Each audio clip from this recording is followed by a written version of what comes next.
Hola, buenas a todo el mundo. Hoy os voy a dejar un vídeo muy cortito sobre la transición española.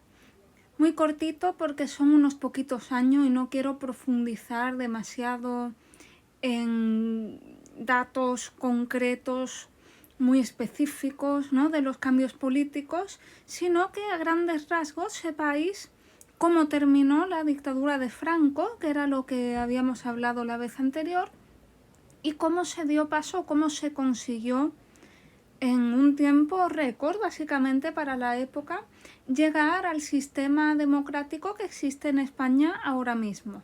Por lo menos por ahora. Ya veremos, ¿no?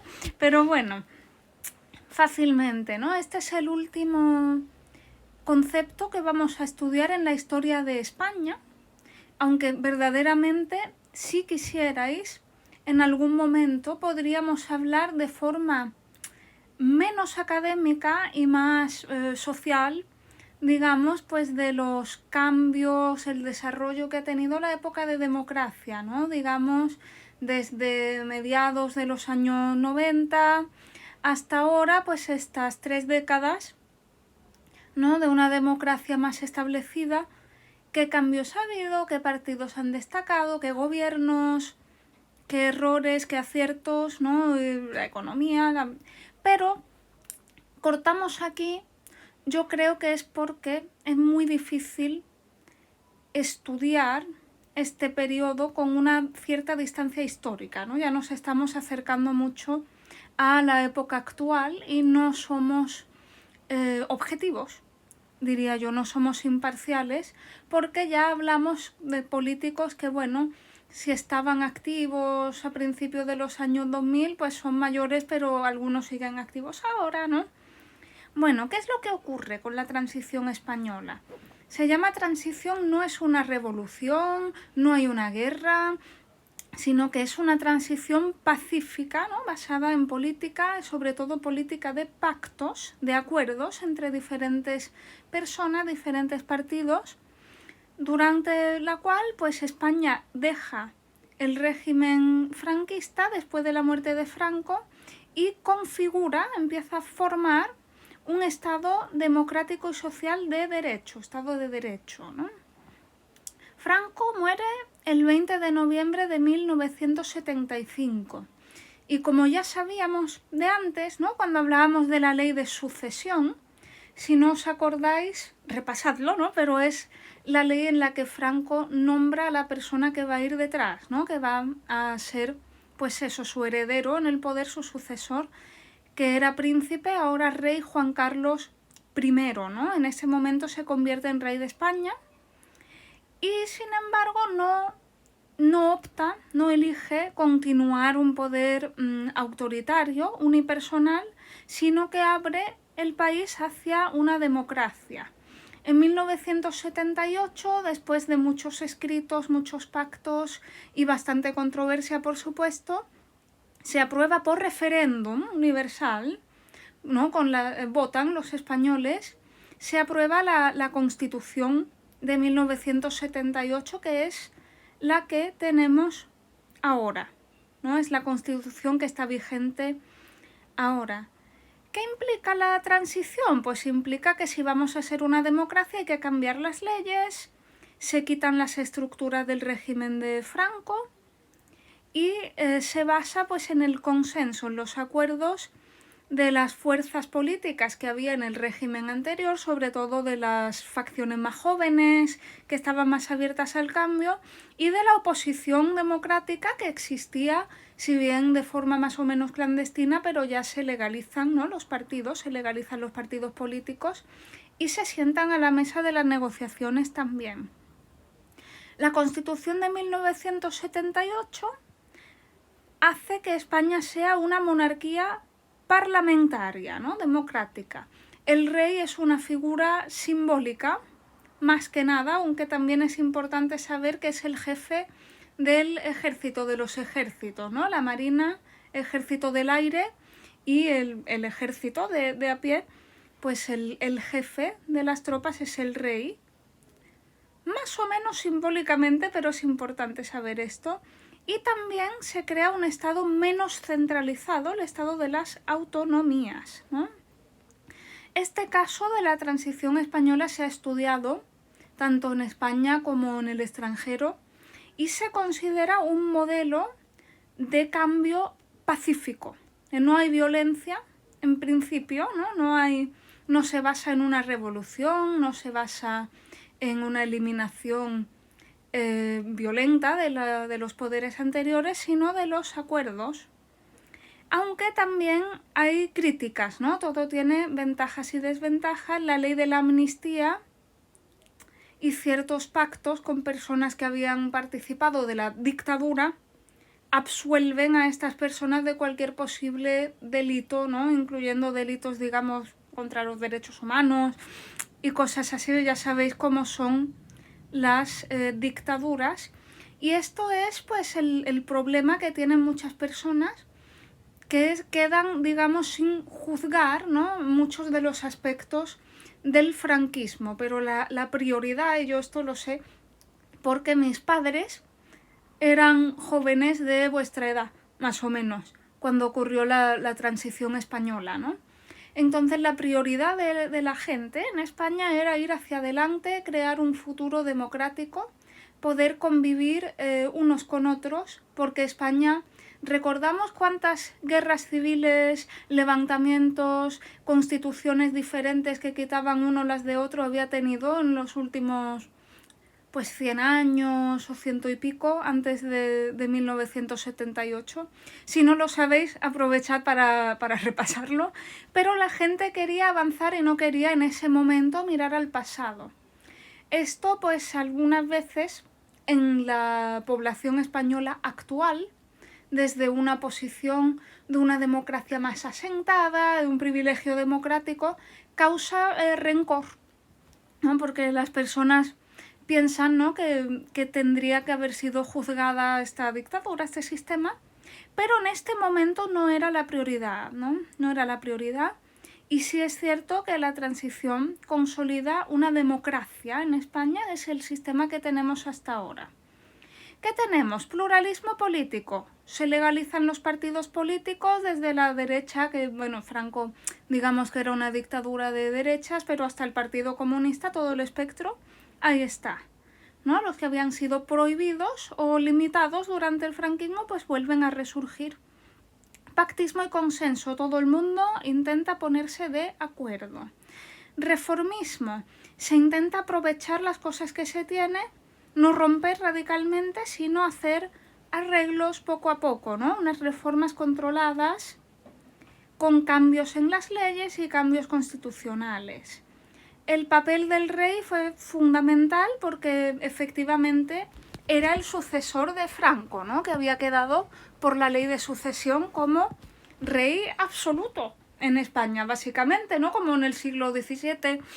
Pero fue quien hizo de puente entre las distintas facciones, incluyendo el ejército, ¿no? Incluyendo todas estas cosas.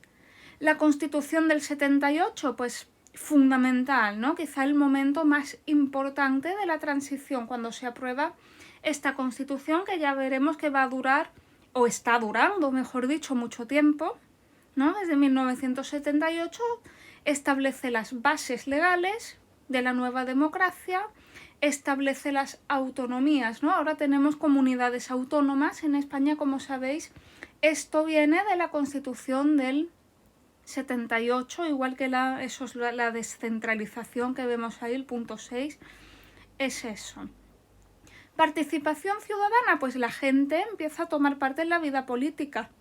Vuelven a ser legalizados los sindicatos, los distintos movimientos sociales tienen la oportunidad de desarrollarse y la prensa es libre, ya no hay una censura de prensa. Si hablamos del legado del franquismo, pues algunos aspectos perduran, ¿no? Porque es un proceso vivo, es un proceso que va poco a poco y, por supuesto, si hablamos de los crímenes del régimen que quedaron sin revisar, sin juzgar, pues es un sacrificio, ¿no? Que se hizo en pro de tener consenso y de poder avanzar de forma pacífica sin derramar sangre.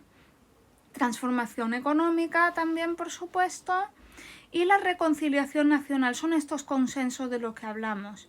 Aquí veis al rey Juan Carlos I, la reina doña Sofía, y aquí lo vemos, este niño pequeñito que os lo he acercado. Este es el rey Felipe VI, que es el que está ahora en España, sus hermanas, ¿no?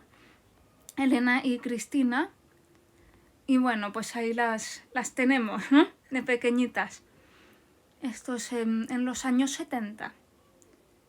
Principales personajes, aquí tenéis una lista. Vamos a ver, os cuento. El rey Juan Carlos, ya hemos hablado.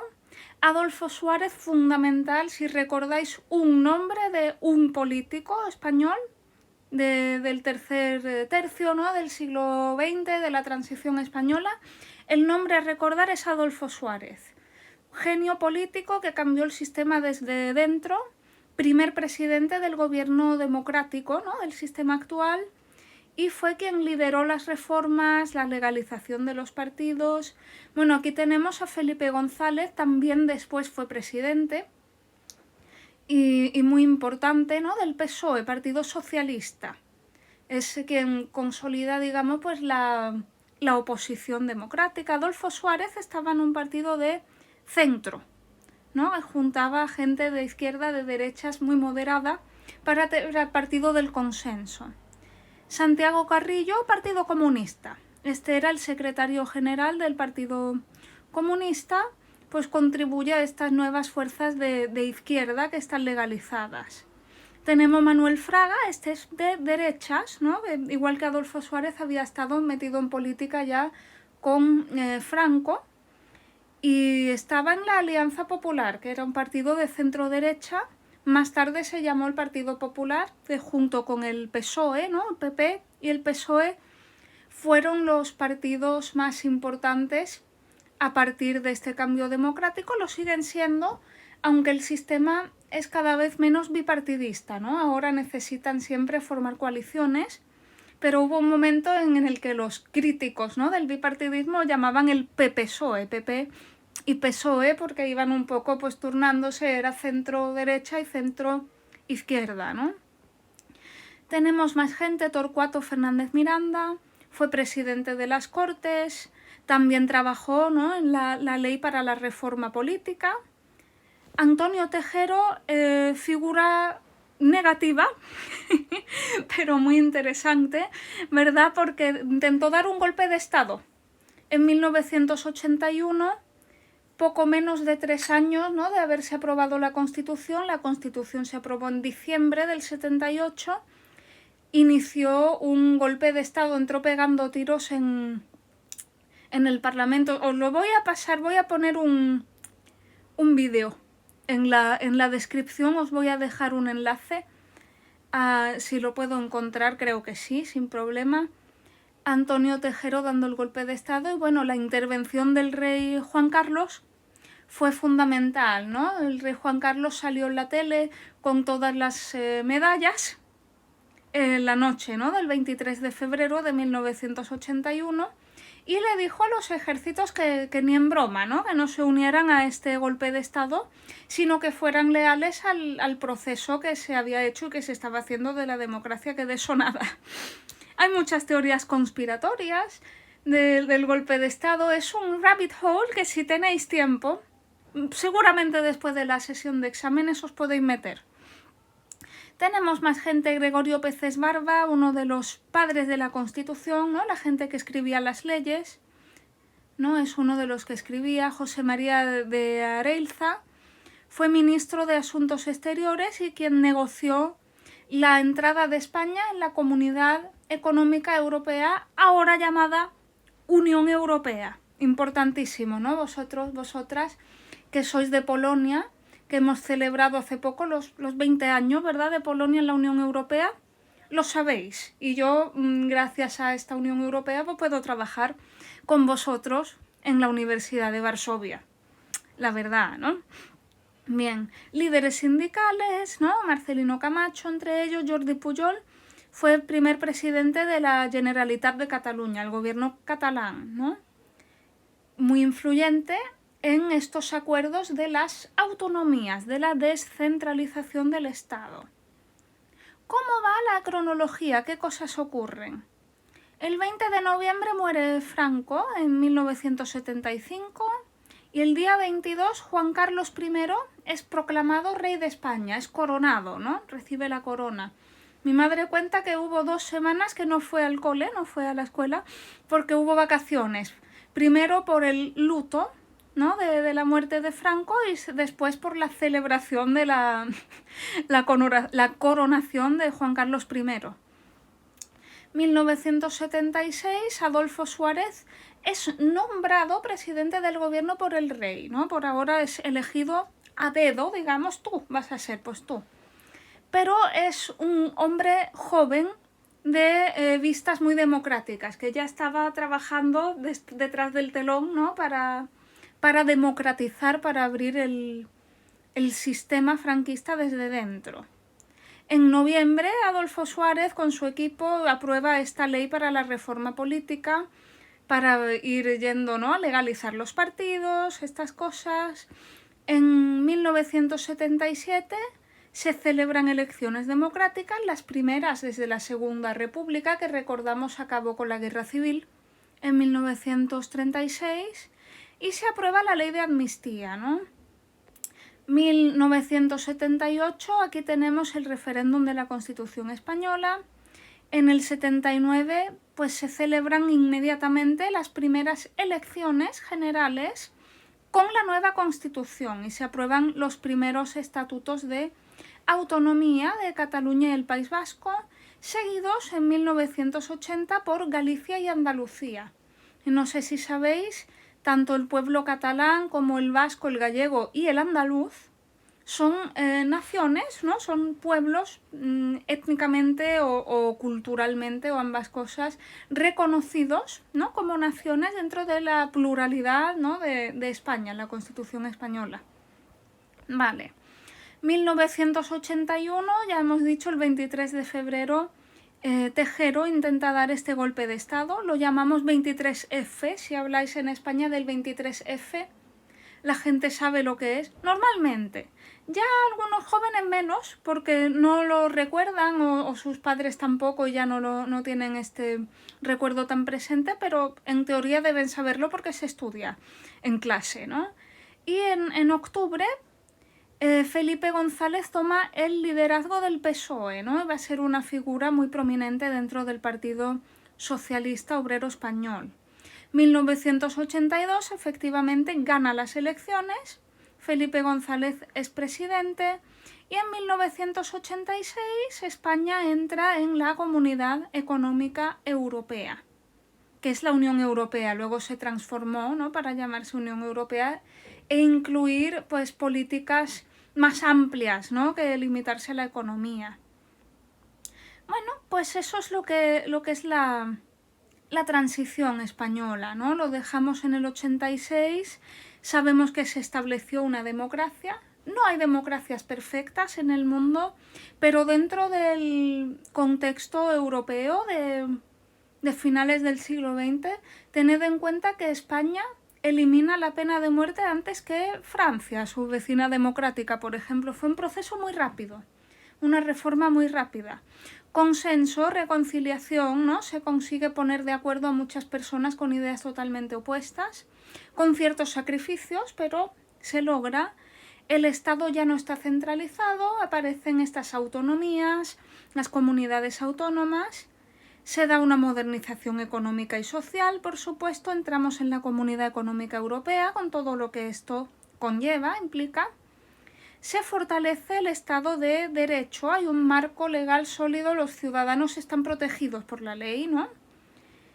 Y bueno, pues hay problemas, existen algunos desafíos específicos, ¿no? a España, pero pienso que es un fantástico momento para terminar la historia de España porque nos quedamos en un punto muy positivo.